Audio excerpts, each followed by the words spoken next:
이 시간 마음을 돌이켜 하나님께로 나아갑시다. 침묵으로 회개의 기도를 함께 드립니다.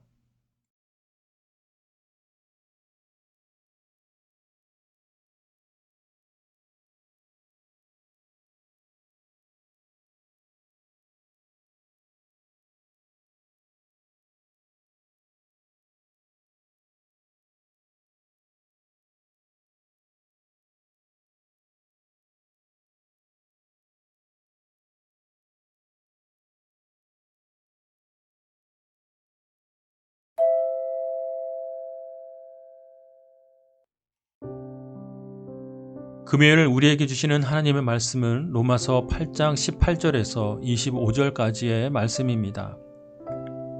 현재의 고난은 앞으로 우리에게 나타날 영광과 좋게 비교할 수 없다고 생각합니다. 피조물은 하나님의 아들들이 나타나기를 고대하고 있습니다. 피조물이 허무한데 굴복하게 된 것은 자신의 뜻이 아니라 오직 굴복하게 하시는 분으로 인한 것입니다. 그러나 피조물도 소망 가운데 있으니 이는 피조물 자신도 썩어짐의 종로로 타는 데서 벗어나 하나님의 자녀가 누릴 영광의 자유에 이를 것이기 때문입니다. 우리는 모든 피조물이 지금까지 함께 탄식하며 함께 해산의 고통을 겪고 있다는 것을 알고 있습니다. 그뿐 아니라 또한 성령의 첫 열매를 가진 우리조차도 속으로 탄식하며 양자됨, 곧 우리 몸의 구속을 기다리고 있습니다. 이는 우리가 이 소망 가운데 구원을 받았기 때문입니다. 그러나 눈에 보이는 소망은 소망이 아닙니다. 보이는 것을 누가 소망하겠습니까? 만일 우리가 보지 못하는 것을 소망한다면 참고 기다려야 합니다. 물장구 벌레 이야기를 들려드릴까요?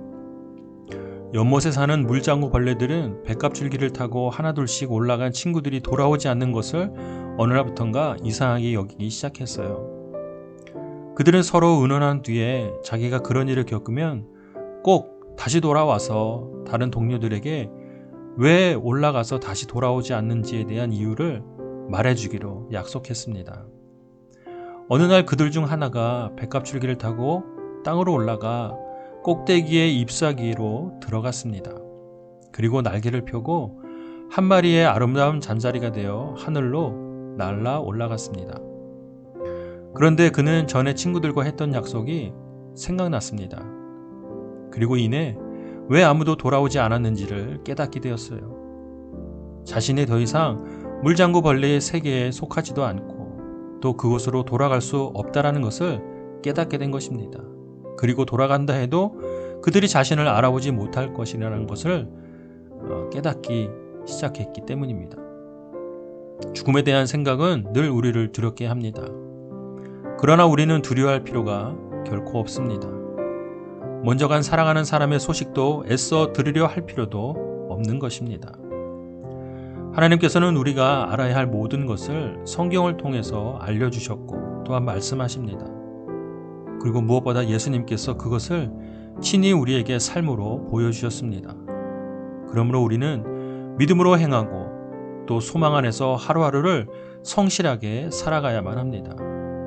현재의 삶이 고난의 연속일지라도 그것이 끝이 아니며 반드시 우리가 맞이할 영광이 있다고 하나님께서 말씀을 통하여 우리에게 약속하셨기 때문입니다.